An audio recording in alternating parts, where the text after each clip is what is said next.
Arel Garcia can't remember which day he got to the U.S. It's been a blur.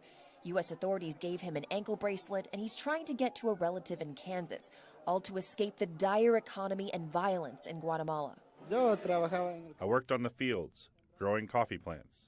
He's one of at least 2,000 migrants who have already been dropped off by Customs and Border Protection into McAllen, Brownsville, and Harlingen because officials say there's just no room to hold them. In McAllen, CBP drops migrants off at Catholic charities.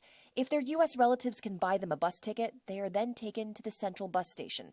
Their long journey to the U.S. is now followed by confusion, a release with notices to appear in court, which many of them don't understand. I explain to them what to expect up front.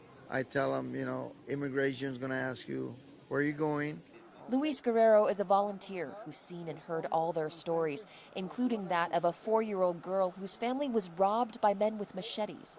She said, I'll never forget you. And I said, why, Mama?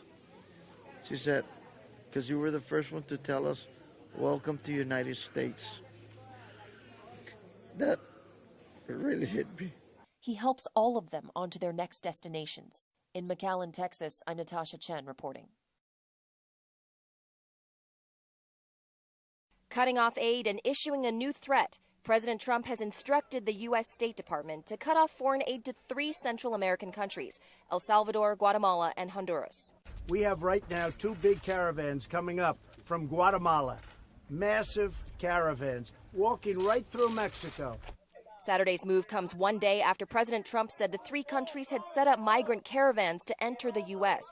He is also demanding action from Mexico, saying he'll close the U.S.-Mexico border next week if Mexico doesn't do anything to stop immigrants from coming into the United States illegally.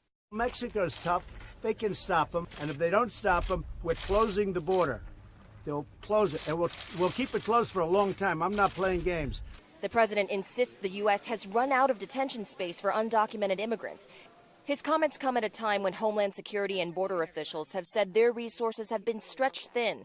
But this latest move aimed to stop illegal immigration may backfire. According to the U.S. Global Leadership Coalition, foreign aid programs in the 3 countries that are set to lose aid were working to promote opportunity and security for their citizens. In McAllen, Texas, I'm Natasha Chen reporting.